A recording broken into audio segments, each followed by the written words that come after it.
आज के আমি 10 টাকা দিয়ে 12 রকম আইটেমের খাবার খেয়ে কাটালাম। तुमसे ना हो पाएगा। कैमरामैन जल्दी फोकस करो तो मुझसे होने के लिए इसलिए 10 रुपया लेके बाहर निकल गया 10 रुपया से 12 आइटम खाने के लिए। तो चलिए প্রথমেই চলে গেছিলাম চায়ের দোকানে, সেখান থেকে নিল 1 টাকা দামের বিস্কুট।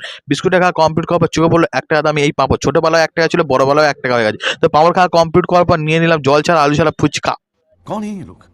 कहाँ से आते যার हैं? দাম নিয়েছে 1 টাকা। 1 টাকা ফুচকা খাওয়া কমপ্লিট করার পর নিয়ে নিল 1 টাকা দাম একটা আমরুট ফ্লেভারের হজমলা। তো হজমলাটা খেতে বেশ দারুণ লাগলো। খাওয়াটা কমপ্লিট পর নিয়ে নিল 1 টাকা দামি কুল। কুলটা ছিল টকটক মিষ্টি মিষ্টি মিষ্টি, কুলটা বেশ খেতে ভালো ছিল। খাওয়া কমপ্লিট করার পর নিয়ে নিল 1 টাকা দামি চাঁদতারা লজেন্স, সেটাও খাওয়া কমপ্লিট হয়ে গেল। তারপরে নিয়েছিল 1 টাকা দিয়ে বোঁদে।